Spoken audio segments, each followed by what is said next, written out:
What's going on, guys? Welcome back to our series on music publishing and how to collect your royalties, and basically just making sure that you have all the money that you're supposed to get as an independent artist. Today we're going to be breaking down what is BMI and what is ASCAP, what are PROs, and just what they do for you. Let's get right into it. What's going on? It's Pim Fried Rice. Welcome to the Music in the Millions podcast, the show where we give independent rappers the tools and resources needed to be successful without waiting on a record label. And yes, guys, today I got the whiteboard back with me because I'm going to be explaining what PROs are, performance rights organizations. We're going to be talking about publishing royalties. We're going to be talking about BMI, ASCAP, and all those different things. So, with that being said, let's get right into it. Make sure you like this video if you're excited to learn this topic, subscribe, and hit the notification bell if you want to learn more about music publishing and collecting your royalties. Alright, so to start off, we got a PRO, which is what both of these companies are, and that stands for Performance Right Organization.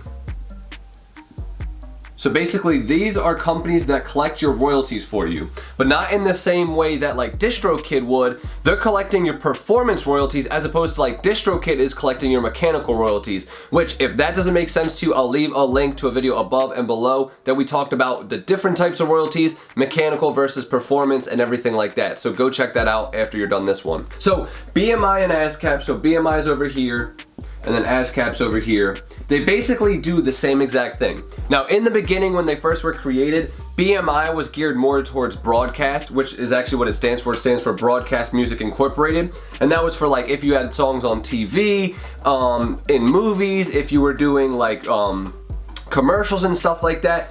ASCAP was more geared towards like composers and producers and people that were making actual music. I forget what these letters all stand for. It's like American something of composers and something. I actually forget. I should have looked that up before the video. But yeah, so with BMI and ASCAP, they both essentially do the same exact thing now. So it doesn't matter if you're signed with one or the other.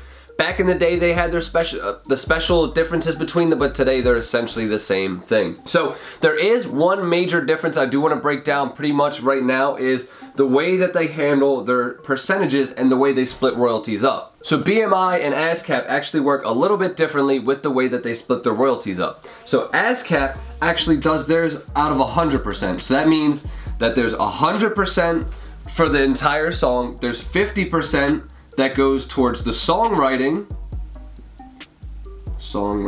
and there's 50% that goes towards the publisher. Alright, now BMI, they do the same splits, but they do theirs off of a 200% basis. So that means there's 100% for the songwriting and 100% for the publishing, and then they break that down, as opposed to this just being 50% publishing and 50% songwriting. Now, the important part that you need to keep that in mind is because if you are filling out your information on BMI and you write it on a 100% basis, you're missing out on half of your royalties. So keep that in mind. Whenever you're on BMI, it's 100% songwriting and 100% publishing, and ASCAP is 50% publishing and 50% songwriting. So that's important to keep in mind. If you're signed to a record label, you're not even going to see the publishing, you're just going to see the songwriting share. And that's going to be split between you and anybody else who actually is on the song with you. So producers, other artists featured, session musicians, stuff like that. And like I said, that gets taken out of the songwriting share. So keep that in mind. That way you're collecting all of your royalties and you're not missing out on half of them. Now, another thing to keep in mind with performance rights organizations is they don't collect your royalties in the same way that like DistroKid or CD Baby or TuneCore do. So those all collect your royalties based off of a per stream basis. So that means anytime someone listens to your song, you're collecting a certain percentage of a penny. It's like 0.003 cents. So that is not how BMI and ASCAP work. They work off of something called a blanket license. And a blanket license essentially is any company that needs music. So that'd be like TV, radio, commercials, that would be, you know, restaurants, anybody that is going to play music or have music going on with their thing. They basically pay what's called a blanket license for however much music they want to use. Then what happens is the performance rights organizations keep track of how many times each song is played. So if your song is played a shit ton of times, you're going to get a bigger percentage of that blanket license. So basically what it is all those companies pay out one blanket license, which could be a massive number. This is just for example, right? This is not at all what these numbers look like. So it could be $500. And if you're, actually I'm gonna do 100 so it's easier math. It could be $100 for the entire blanket license for them to be able to play the music. And if your song is played 5% of that $100, so they play, you know, a couple other songs where you get played 5% of the time, you're gonna collect $5 out of those royalties. So the thing with blanket licenses, it always gets paid out to the bigger artist. As an independent artist though, you're probably not gonna see a super massive check from BMI and ASCAP. That's because with these blanket licenses, the artists like Taylor Swift and Drake and Kanye and Future and all these people out there that are bigger artists are getting paid much, much higher percentages than we are when it comes to these blanket licenses. We're getting such a tiny microscopic blip of that money unless you have really big tours that you're doing all across the world, unless you have your songs landed in movie placements or on shows or commercials like I said, and it's something that is super popular and has really taken off. Because as an independent artist, with the blanket license statement, we're not collecting a lot of money. So just keep that in mind. I still highly recommend that you get signed up with these guys so you can collect all your royalties.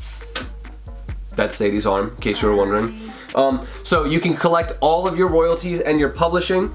But yeah, so don't be afraid if you're like, I'm not collecting a really crazy check, I'm not collecting a lot of money. You're not going to in the beginning until you really get the ball rolling with your publishing. So I just wanted to break down the difference between these two, also the similarities between them.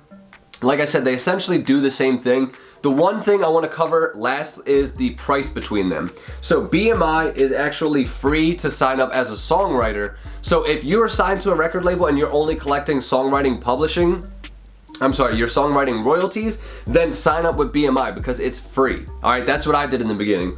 But if you're signing up as a publisher as well, it's $150. So, but that means, like I said, you get that whole 200% right here. So it's definitely worth it, and that's a one-time fee.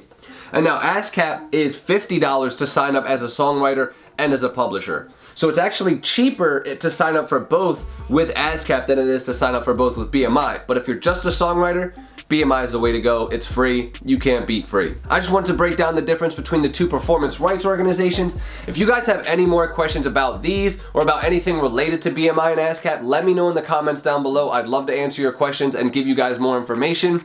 Make sure you tune back in next week as we keep going down this series to make sure you get paid all the money that you deserve. Catch you guys next time.